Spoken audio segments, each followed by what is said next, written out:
forward a slide. Oh, this meeting is being recorded. Okay, continue. All right. Yeah, that's what I figured. It's not, okay. There I we can go. do it. I can do it like this. I can just click on the sidebar. Okay, I'm going to start out by having you guys read this x-ray just to get your enthusiasm up. I won't put any one person on the spot, but can anybody find the lesion on this chest x-ray?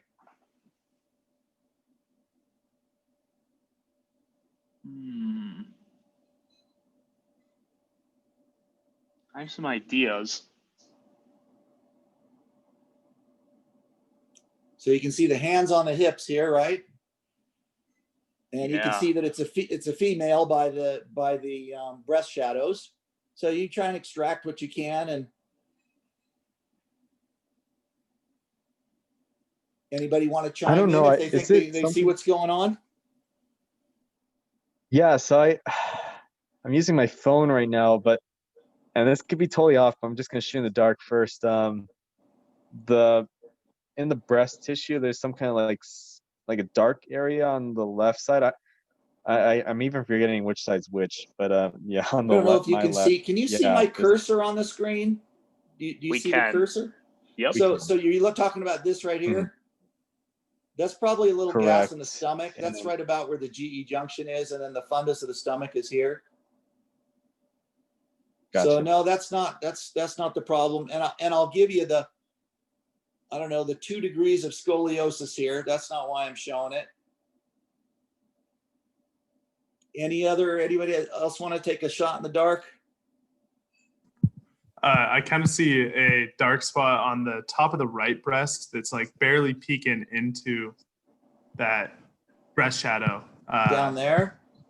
No, farther up. Unless that's where it's supposed to be, in which case, yes. Well, yeah, this is bowel gas here, and yeah, no, but I was looking at that smaller spike right there. Here.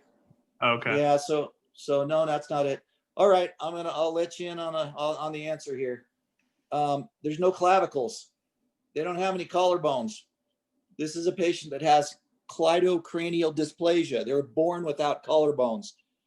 So they have hearing problems, and they have misshapen skull, and their temporal bones don't develop well. And a film just like this was the very first film in the ACR teaching file, which was all film in jackets when I was studying for boards in 1985. So and so you just look and look and look. You're looking for a spot in the lungs, and then you miss the obvious thing, and that's what's missing, not what's there. So this is the kind of thing that makes radiology really fun, because once you're a radiologist, you'll be the one guy in the room that notices that, and the pulmonologists are trying to read the film, and everybody else who's saying, oh yeah, I can read my own films, none of them will see that. Only the radiologist will see it. Maybe a pediatrician would see it. Somebody who deals with anomalies and stuff. Anyway, this is one of the kind of things that got me interested in radiology. It's just the opportunity to contribute something that maybe somebody else wasn't going to see. So, well, this is kind of dry stuff, and this is all mostly stuff you can look up online, but just as far as I know, that the diagnostic radiology package it's a 5-year training duration for diagnostic. It's 1 year of a rotating internship, and then 4 years of diagnostic radiology. You go through the match. When I applied, it was 1 year internship. However, that was optional. There were some programs that would take you straight into radiology and not require an internship. And I always thought that was a terrible idea. I just think you get so much perspective from your internship, whether you're doing a surgical internship or rotating or pediatric or whatever you're doing. I just think you have a much better feeling for what the clinician, where he's coming from or where she's coming from. So, and the other thing that was different when I trained, it was 3 years of diagnostic radiology after the internship. And then they pulled a switch on us I took my boards after the third year. So I was board certified, like done. And then they said, nope, you got to stay for a fourth year of radiology. So we were like lame duck residents. And at my program, what they did, since they didn't have the funds to expand to pay for 4 more FTEs, is they made us the body imaging fellows. They just said, okay, we're not taking fellows this year. You guys are the body imaging fellows. So that was kind of a fun year, actually, because all the heat was off. So and also, I went outside the match. It was very common to go outside the match then. You just broke a deal on the phone with the program director. Hey, you want this spot? And I was actually skiing up at in Utah. I think it was over Christmas. And the program director said, hey, we got this spot for you. You know, you still want it? And I'm going like, yeah, count me in.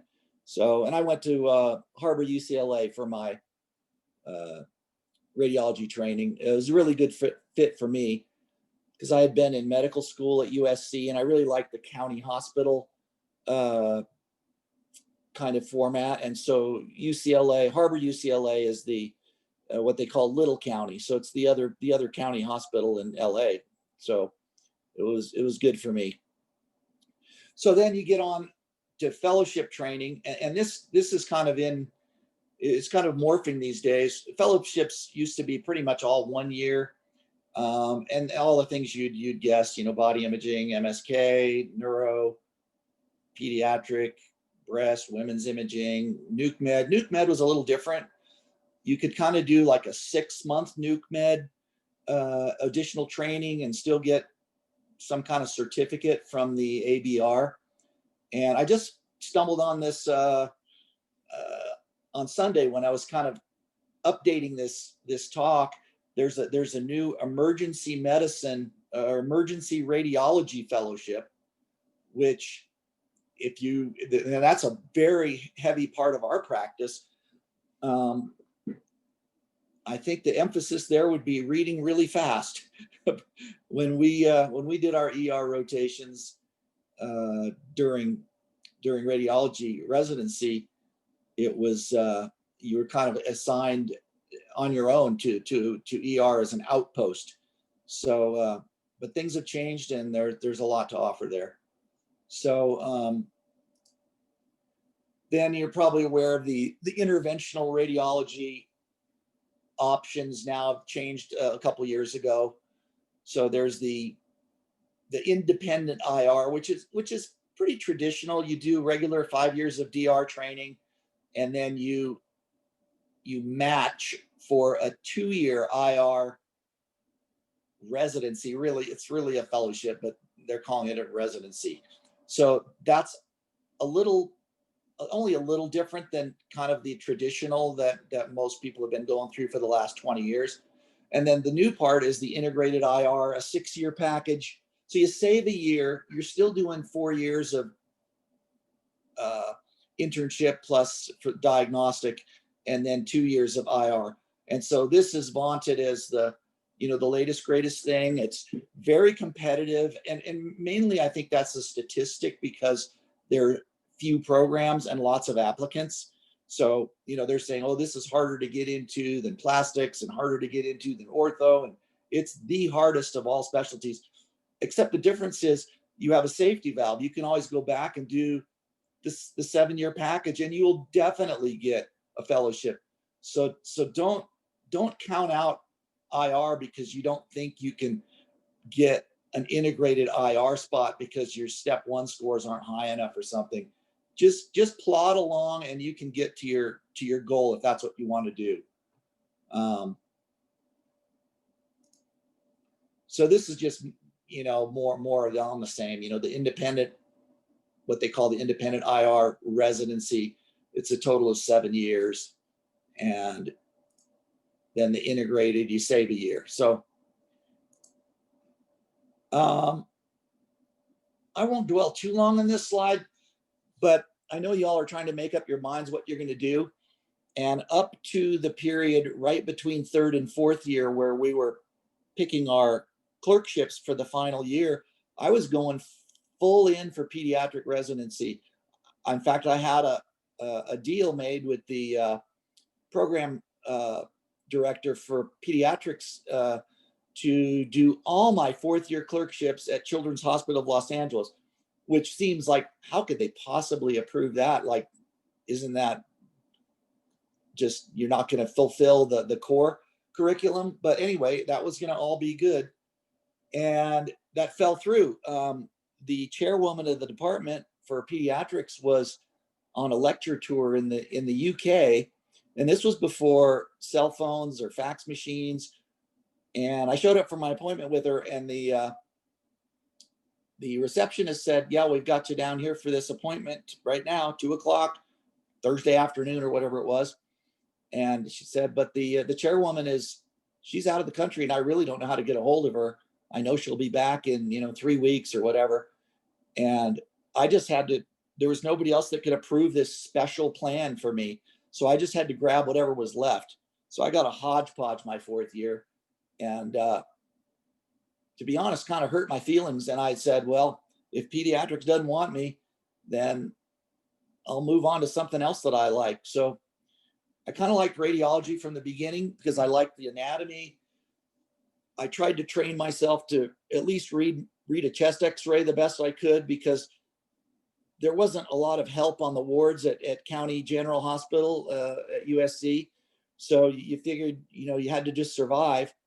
And I also noticed that during the daytime hours, the radiology residents seemed to be really clever. And we were going down to the department, and they were giving us diagnoses that we hadn't been able to glean from our H&P and our labs and all the other stuff. Seems like they were the ones bringing it home, and that appealed to me as well. So after my first year of medical school, right at the end of the year, we had a volunteer faculty come in and give us a lecture on basic radiology. And I just thought it was kind of cool. And I went up to him after the lecture. It's the only time I went up to the professor after the lecture the entire year. And I said, hey, is there anything I can read to kind of get a little bit of a handle on this? So he said, yeah, read this book. So I read the book. I later did a short elective with him. And, maybe destiny was set, but that wasn't my plan A. I don't think you need to know about every place I've been and every place I've gone. Let's see. When I did come to Reno, I was still a junior faculty at Harbor UCLA, which I did for about 4 years after my fellowship. And my options were to go to UC Irvine to be the chief of neuroradiology, a platform in which I would be on angio call every third night, or come to Washoe Med in Reno, where I would be on angio call every fourth night. Well, I picked the Q4 call, and so here I am for a long time now. And I've been practicing a blend of neuroradiology and interventional radiology in various proportions that whole time.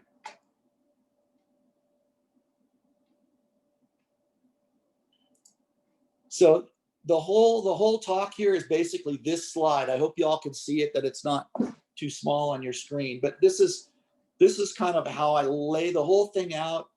And I know you're not going to add up the points and pick which column, is the winner, but these are all things you should think about a little bit. And you should do this for kind of any specialty, sort of mull it over and see how it suits you.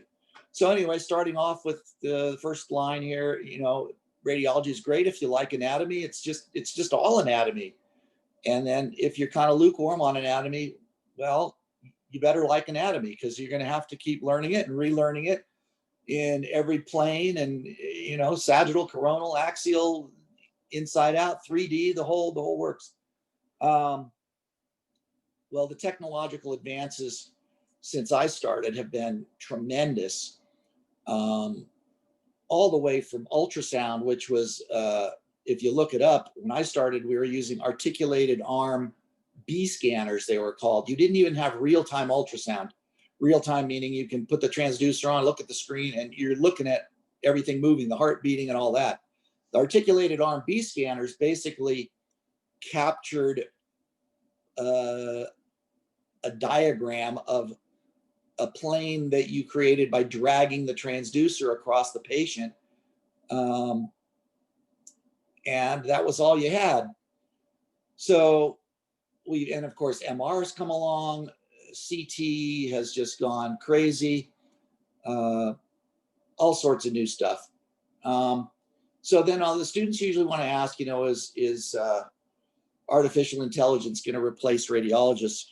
Actually, we started using a basic form of artificial intelligence in mammography, the computerized read, and basically it picks out some things, and then the radiologist decides, okay, what's artifact and what's real. But just recently, in the last like 3 weeks, for the body imaging, there's an AI program that we're running and kind of in the background. Most of the radiologists say it's super slow. By the time it spits the answer out or raises the questions of abnormalities, you're done with the case, you signed it off, and you want to move on. But anyway, I think it'll still be a tool. I don't think it's going to outright replace radiologists. There's going to have to be somebody that decides what's real and what's not real. So I'm not worried about it for the next 20 years anyway. I don't think I'm a good enough future teller to tell you, what's going to happen 50 years from now. So what else? Well, the good news, the anatomy doesn't change. So once you're really well trained in the anatomy, you can apply that to all different modalities. And there's always, new little twists that require basically the same skill set, teleradiology, telemedicine. There may be an increasing role for radiology assistants. There might be people that are very narrowly trained to, say, read mammograms or something like that, and not require a board certified radiologist. But in the end, I think they're always going to be under the supervision of a radiologist. So again, not too worried about it. What else do I like about radiology? Well, you get to solve a lot of problems. You make a lot of diagnoses. It's very gratifying. Kind of the downside of that is, seems like year to year now, there's becoming an overdependence on imaging for diagnosis. The clinicians hardly seem to look at the patients anymore before they order a battery of imaging studies. So I don't know what the best way to describe it is, but maybe we're loved too much. So that's just something to keep in the back of your mind. What about the working hours? Well, radiology had the reputation of being a really easy specialty. You'd come in, you'd read some films, you'd refill your coffee, you'd chit chat with some clinicians who would come by, go over a case or two. Those days are totally gone. We work nights every night. We're staffed 24/7. We work weekends. We're on call. It's a real meat grinder in some practices, and our practice is very volume intensive. It's very busy. You can find practices that are not as busy, and you can work in academics. There's all sorts of options. We can get into those down the list here a little bit. So what about being a generalist versus a specialist? Well, that's a pro. If you can go either way. And it can also be a con. You might feel like as a generalist, there's too much to know. As a specialist, maybe you'd feel pigeonholed and not have a broad enough practice. So you can kind of steer your career based on your fellowship training and what your interest areas are to a certain extent. And then you also have, this kind of speaks toward the intensity of the practice. You can do community practice, and even in Northern Nevada, there's relatively small radiology practices, small hospitals. Northern Nevada Medical Center, even St. Mary's is relatively small. Renown is kind of the tertiary center, or at least, it's kind of tertiary, I guess, and trying to be even more so. And then flat out academic, not really available in Reno, but you can certainly practice in an academic setting, as I alluded to, I had that opportunity, and those opportunities, I think, will always be there. What about doing procedures? Well, that's something that's certainly available in radiology. All radiologists do some procedures, just basic core procedures, or thoracentesis, paracentesis, lumbar punctures. Most radiologists enjoy a little bit of image guided needle placement kind of work. There's some in my group that don't want to do any of it. They don't want to see blood. They don't want to ever have a complication, and they will ask for help whenever there's somebody else there that can do something that's unpleasant or that they're uncomfortable with. So on the con side, if you're doing procedures, you will have some complications. You can mitigate that with good judgment and good training, and not be a cowboy. What about patient contact? Well, the opportunity to have less than average patient contact is there if that's something that makes you uncomfortable, or you just want to work in a more intellectual kind of a sphere. On the other hand, maybe the patient contact is not enough for you. And you miss that. You really want to know your patients a little bit. So for me in IR, I get plenty of patient contact because we see patients in clinic before and after we do procedures on them, certain procedures, not minor biopsies and things. There's not a lot of follow-up there other than checking on the path results, but it's a pretty good blend for me. What about occupational hazards? Well, there's radiation exposure. We wear lead aprons. We wear badges. Sometimes we get in procedures where there's more exposure than we would like to have. The down arrow is pertinent that the machinery keeps getting better and better, and the radiation exposure continues to decrease. We're doing more work with lower doses all the time. Other part of this, if you go to the cons, the ergonomics of radiology, like I said, you're wearing a lead apron, that can give you a sore back after you get, well into your 60s, I would say. I once had a terrible bout of tennis elbow from using the dictaphone. We switched to a newer dictaphone that had a longer travel on the thumb switch. And if you alternate back and forth with your thumb, maybe you can see, this if I put it here? Let's see. Yeah, like this, back and forth with your thumb. You can feel your extensor tendons over your elbow rolling back and forth. And if you do that 14,000 times in one day, dictating on one of those, 13-hour days, you can get tennis elbow. So I had a left-handed tennis elbow. So it took about a year to go away. From that point, I use my dictaphone. I leave it flat on the table, and I do only voice commands. I don't click any buttons anymore. So that solved that problem. So anytime you're sitting at a desk with a computer, you can get the same kind of overuse syndromes just from using a mouse. And I still use the mouse, but that's working out fine these days. Okay, this what everybody wants to know about this, the salary. I know radiologists are, in the top third of salaries for medical specialists. These I just got off the internet just 2 days ago. So this first one, salary.com, that was for all of Nevada. However, when I've seen those broken down, they're pretty similar for Las Vegas versus Reno. And that's a really great salary, that $429. That's like anybody would be happy with that. I don't know where this ZipRecruiter came from. Maybe they surveyed rural areas or the VA or something else kind of, but that's a little bit low actually. I wouldn't expect it to be that low. So it's probably somewhere in between is where you're going to land, and that's just a great salary. So I don't think you have to worry about it. What are the cons of the salary? Well, there is constant downward pressure. Every year there are new Medicare guidelines, for reimbursement cuts to radiologists. They do that one of two ways.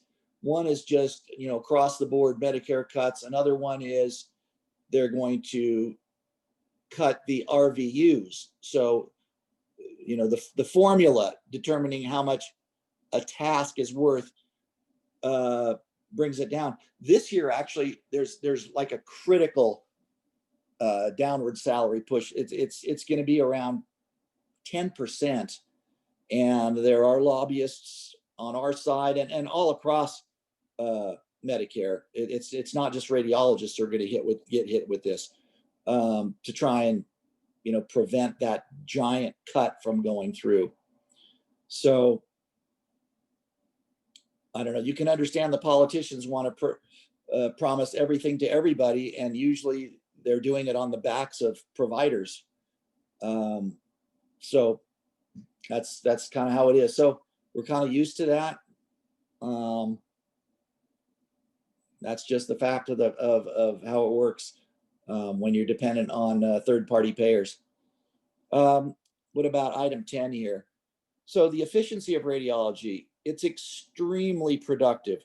I think there's no other specialty you can do where you're producing so much work in a 10, 11-hour workday. You are almost 100% productive all the time. You're not spending any time. Now I'm talking about film reading, riding the elevators to go to the next ward, or walking down the hallway doing rounds. With voice recognition software, it was so bad when it came out, 15 years ago, and it's so good now.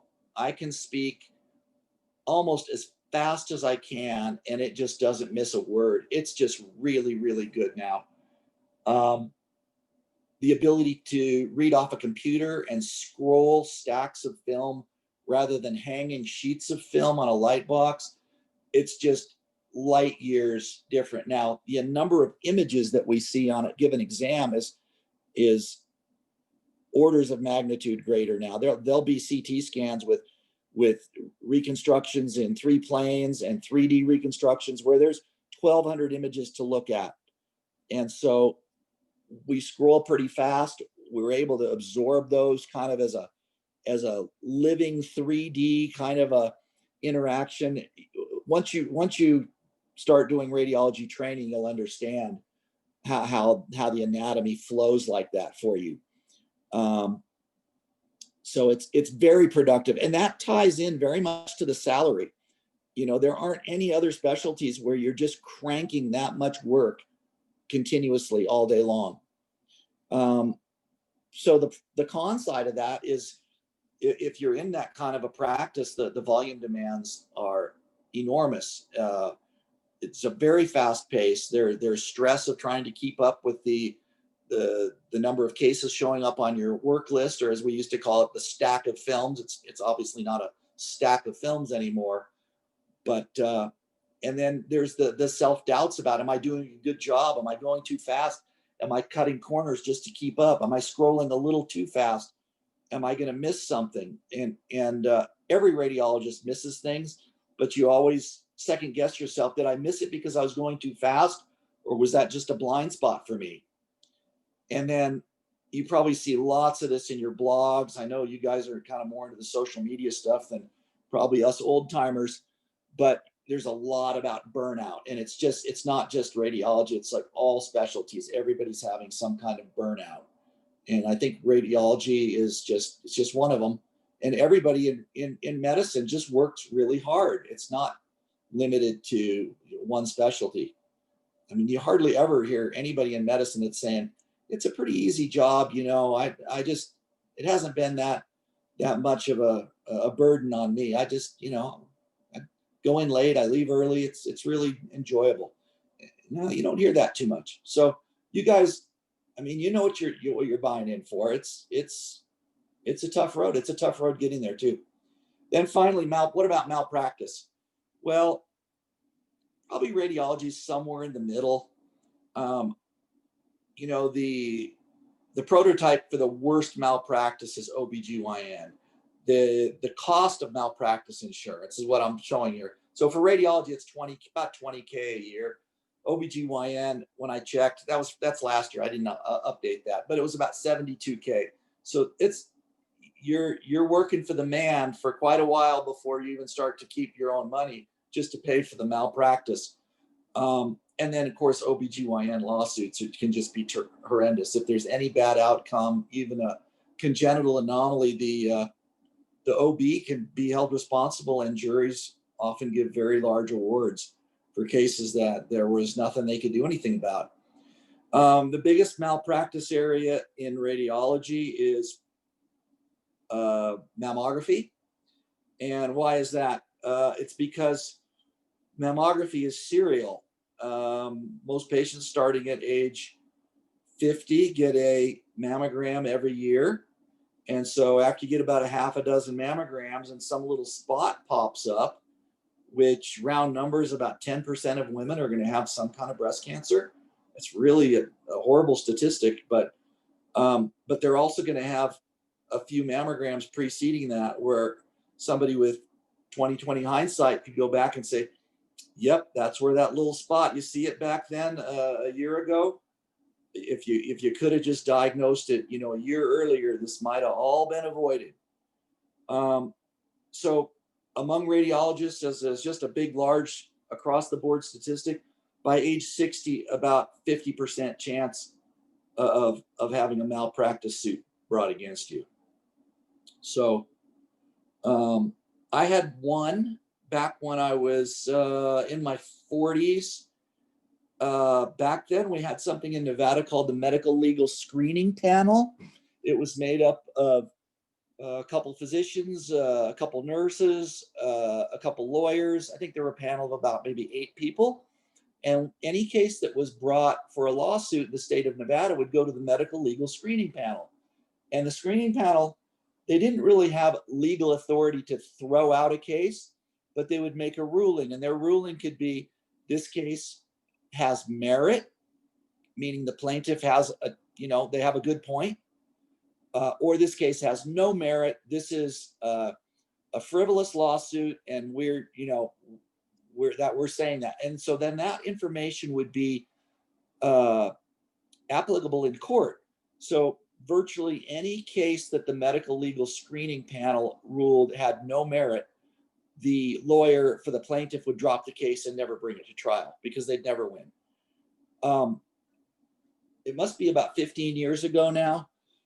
There was a ballot measure it was called Keep Our Doctors in Nevada, and it was meant to lower malpractice costs. We had a mass exodus of orthopedic surgeons from Las Vegas because their malpractice insurance was so high. The point of it was to limit, I believe, pain and suffering to a cap of $350,000.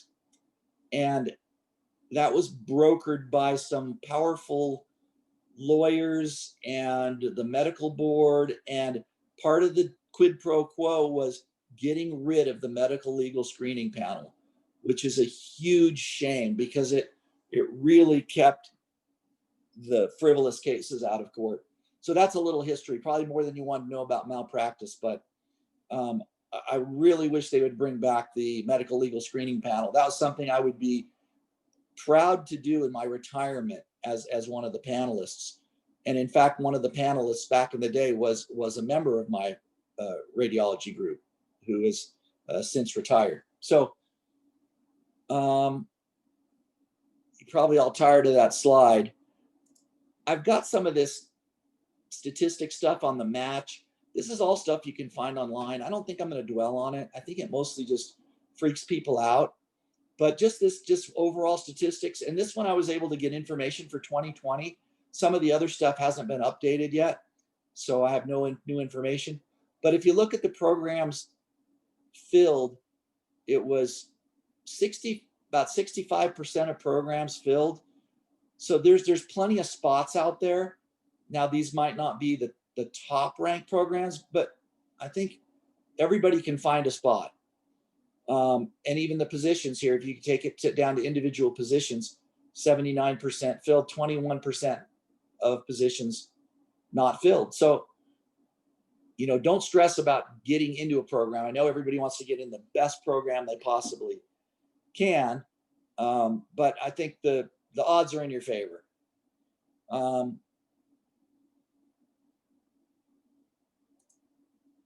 think I'm going to just skip through this stuff because you can look this stuff up. A lot of this is just common sense. Your chances of getting into the best program possible are going to be better if you have good step 1 scores. Now, I understand step 1 scores are going to be pass fail very soon, maybe for your group, Robert. So your step 1 score is going to count, or I mean, not that they're not going to count, but pass fail. Hank and I, we are still receiving a numeric score, but the other attendees in the meeting, current MS1s, they'll receive a pass-fail step score. And so the thought process is step 2 will, across all specialties, step 2 will carry more weight as well as research and other extracurriculars. I think that's a very positive development. First of all, step 2 is more clinical. It also gives you a little more time to develop your CV in terms of research and rounding it out with other things. They'll look at you more in a whole. I know that lots of programs, they rank their applicants column 1, step 1 score. And because it's very easy to put a number and just rank things numerically. And then it's very hard for an applicant to jump up more than a spot or two when that's the baseline they start with. And there are a lot of programs that their cutoff is, say it's 235. We throw all those applications out. And I can tell you, I sat on the committee that chose radiology residents when I was at Harbor UCLA, and we did the same thing. We just ranked them top to bottom by their they called it National Boards Part 1. They didn't call it STEP. It wasn't called STEP then, but National Boards Part 1. And then column 2 was AOA. And then after that was the rest of it. So we didn't automatically select the residents based on those numbers, because first of all, we were still selecting residents outside the match. So there was some wheeling and dealing. So on the board, we would look down to maybe our 12th or 13th or 14th pick and say, hey, I think we have a good chance of getting this applicant. Let's talk to them on the phone and see if they want to come here. The one that's top on the list, the board score is off the charts. They're not coming to Harbor UCLA. They're going to Harvard or Mass General. They're, so it wasn't exactly like we're just ranking them in order. So, and then again, more common sense stuff. The more papers you write, the better your chances. Let's see if I've got, number of research projects. If you've got, go all the way down to here, if you can still follow my screen, 5 or more research projects or papers, you've got, a great chance to match here, So AOA, another thing, it's really hard to get an AOA at UNR because your class is so small. I mean, you've got to be like top 5 or 6 in your class, and you probably got 15 or 20 people who are all deserving, who are really, really smart. So again, you do the best you can. If you don't get it, you don't get it. If you get it, more power to you. Yeah, I think they select about 3 from each class, 3 from 3rd year and 3 from 4th year. Yeah, it's just so heavily weighted now. It seems so important. I didn't even know what it was. I got a letter that said I was in, and I'm going, what is this? Like, I don't want to be in a fraternity. And they're going, no, it's not like that. Anyway, more important. Let's see, I'll go to this one. So this has been different for quite a while, but as far as passing your boards for radiology, when I was speaking earlier, I took it right at the end of my 3rd year of radiology, or my 4th postgraduate year. And so during that time, all the, the junior residents take all the call, and the senior residents preparing for boards just study like crazy. And then they take it, a few weeks before they complete their residency. Well, now it's a little different. You go into practice or you go into fellowship, and then you take the exam, the final certifying exam. I think it's 14 or 15 months after you complete your residency. I think that's much harder. However, in the old days, the exam it had 9 sections when I took it. You had to take the exam in Louisville, Kentucky, at a hotel called the Executive West, which reeked of smoke and red paisley carpets, and it was just disgusting. It was like the brother-in-law of the president of the American Board of Radiology owned the hotel, so they funneled all the business there. And it was you'd go from hotel room to hotel room for the 9 different sections. It would be you with one examiner in front of 2 standard size light boxes. It was super, super stressful, because if you were discussing a case and the examiner took you down the garden path and got you to start confabulating and making stuff up, he would flunk you for being a pretender. I mean, you could flat out flunk on missing one question. Now it's computer-based exam. If there's a question you're just entirely lost on and you're just going to guess on the multiple choice, you're not going to flunk out because of just one really poorly handled question. So I think it's more fair. It's totally lower stress. It's a lot of information. You still have to prepare for it. And the pass rate down here, the pass rates, this is kind of old data, but they keep it similar, believe me. 90% pass rate, 10% fail rate. Okay. So one of my kids just took the bar exam for Nevada. It's a 40% pass rate. So I think you guys are lucky. They want you to succeed. In other words, they're not trying to keep you out of the profession. We need more radiologists. And so you're not going to get,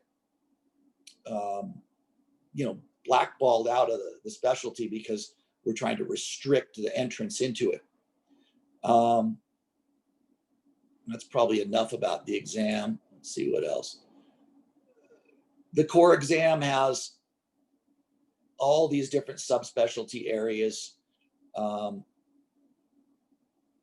If you noticed on the last slide, physics, you have to pass the physics.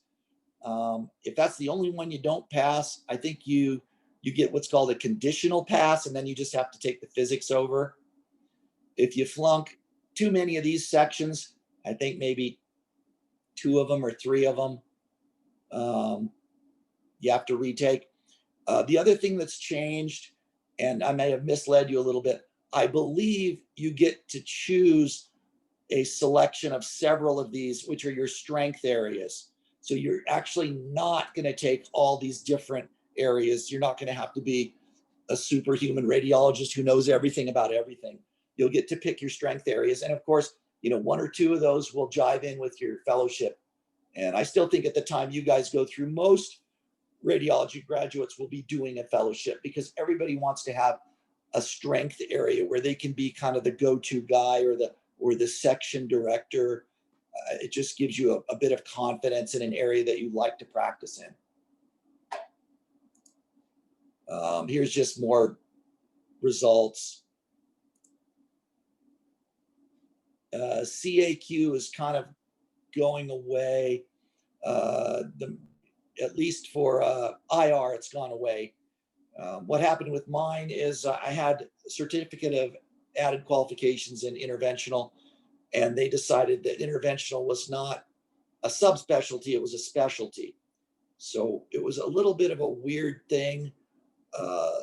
I had a lifetime certification in diagnostic radiology. They said, well, you have to pick. Do you want to keep that, or do you want interventional radiology, which is, to be now your specialty? So I chose interventional radiology. So basically that's my specialty, even though I'm more of a neuro guy. But I hope that didn't confuse you too much. Right, vascular and interventional, no longer a CAQ. Now it's combined as a DRIR board certification. Kind of gone through that. So you can find out a lot more about this process of applying and what you should do and what you should be looking out for if you go to this AMSER to apply for, guide to applying for radiology residency. That'll be the first thing that comes up on Google if you look into it. And then again, all the common sense stuff, what should you do for a good application? Research, the radiology interest groups, good idea, volunteer work, mentoring, or have a mentor, either one of those actually, good letters of reference. The away rotation thing has, that's totally changed right now with COVID. And I don't know if it's gonna, by the time you guys are fourth years or third years, it's gonna go back the other way if COVID gets under control. But back when away rotations were crucial, obvious things, it could give you a look at the program, how you'd like to live in that particular city. They get to know you. It shows that you're really interested. It puts a face on you, and it may get you an interview. And the cons of doing an away rotation would be, there's no guarantee that you're going to get an interview or that you're going to match there. The rotation itself could be like a month-long interview. And somebody put it this way, he said, you will be compared to the best student they have ever had. So that's kind of a tall order. And then just basic stuff again, be the first one there, be the last one to leave, dress neat, prepare for the cases of the day. And it might be a challenge to be on your best for 3 or 4 weeks. If you got sick or something and missed some days, that might be looked upon unfavorably. But anyway, just kind of to bring you into what's going on now, I found a pretty nice article that you might want to read. If you just put in COVID-19 and radiology match, it'll pop up. And basically, it's about the virtual interviews and getting a virtual look at programs. It really helps to rehearse for some of these. You can kind of do it with a buddy. You can set up your own Zoom meeting and grill each other with some questions. It can really help. And then what some programs are doing is they're starting to offer virtual away rotations. And I think that can work pretty well with radiology because it's so image-based. If you could just zoom in to like morning rounds where they're projecting images on a screen, it's just like you're there with the residents they're probably zooming in too, because they're not sitting in a little classroom, chair to chair to chair. So, and then one thing here, the American College of Radiology has created a 2-week virtual curriculum. So if you go to, acr.org, you can find that and then kind of go through some of their basics. And then there are even some programs that have formalized virtual rotations. One of them here mentioned is Dartmouth, and then Stanford has a radiation oncology program. So does Ohio State.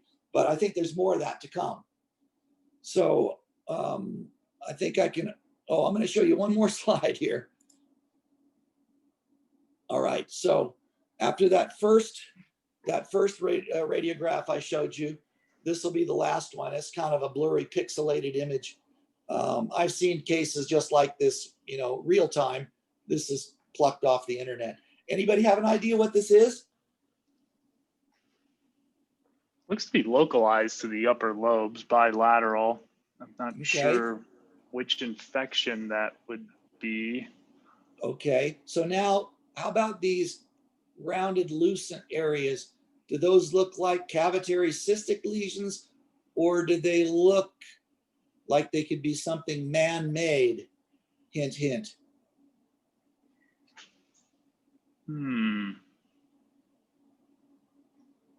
All right, they're man-made. I'm going to tell you they're man-made.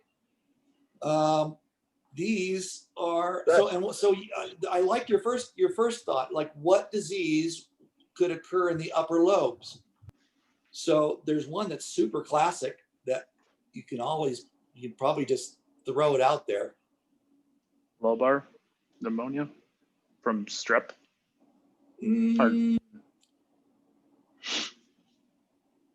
Not so much. There's one I'm thinking of it. So before we go too far on the guess what I'm thinking, the answer is tuberculosis. So giant worldwide problem, cavitary, chronic, draining, cavitary lesions in the upper lobes. And so what this is, this patient had a procedure to try and collapse the cavities, to basically put some mechanical pressure on the cavities. And what they did, this is called a plombage, Plombage. Is kind of a French word.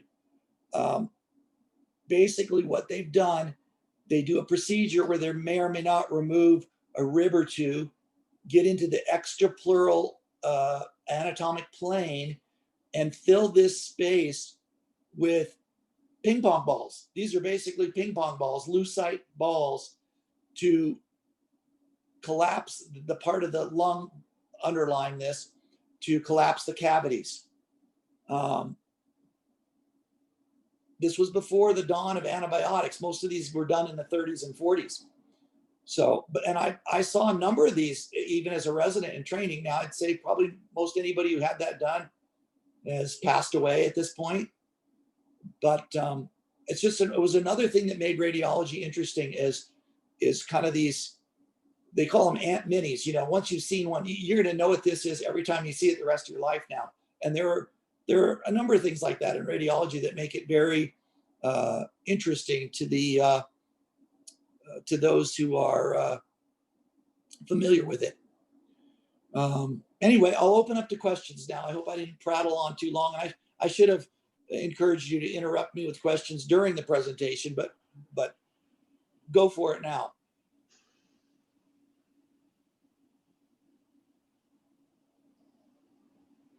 I can go ahead if no one has one. Looking back at you've done a mix of diagnostic and IR.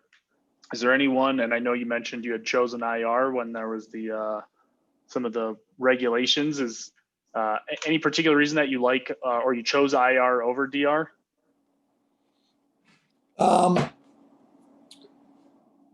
It wasn't really over DR.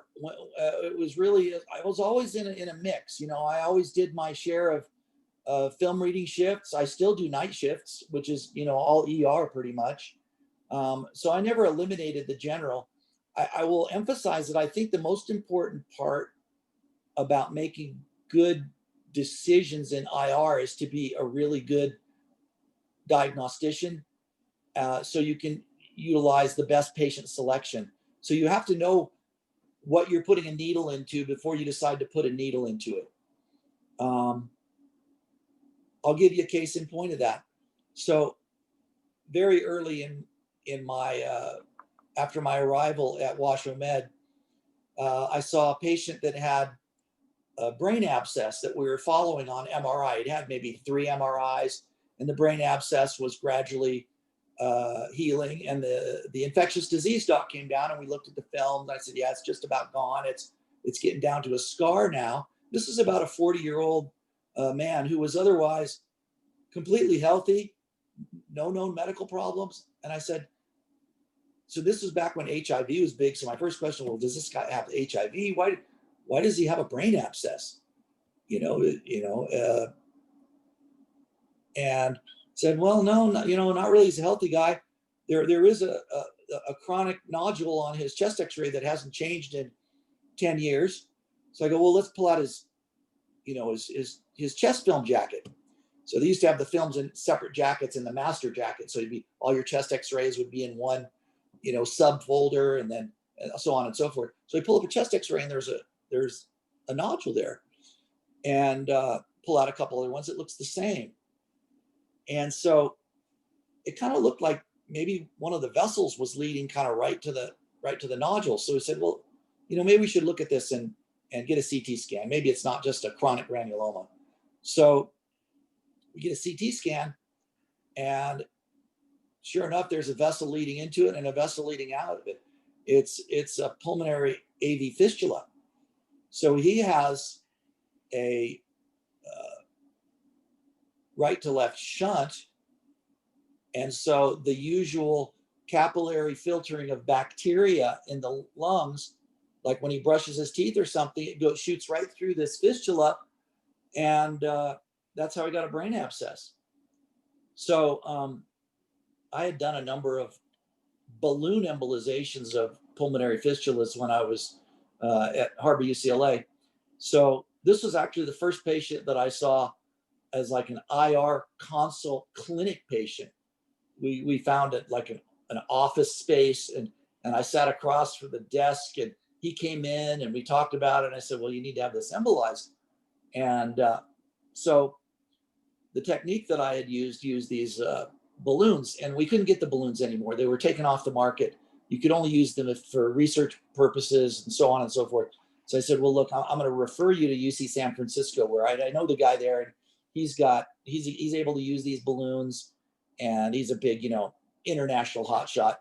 So I referred him there. It turned out for some reason his insurance wouldn't let him go there. He ended up at University of Utah, where they tried to do a coil embolization. And the first coil that they deployed went through the fistula and ended up shooting out his arm into his axillary artery. And they spent about 5 hours trying to retrieve the coil, which eventually they were successful. So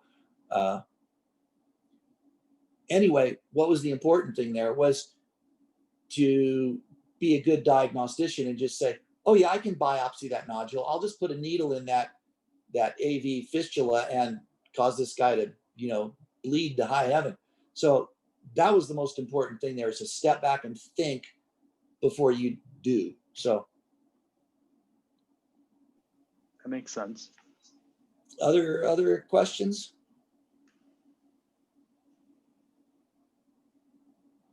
Well, you've been a very attentive group.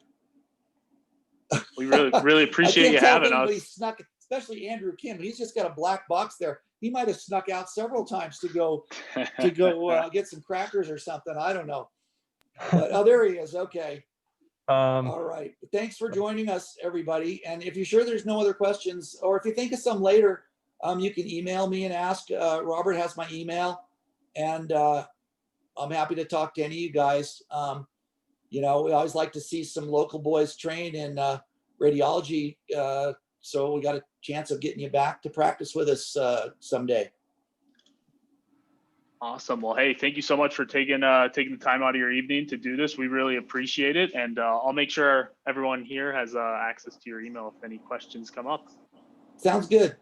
All right, gentlemen. Have a good evening, and hope to see some of you soon. Thank you. Have a good night. Okay.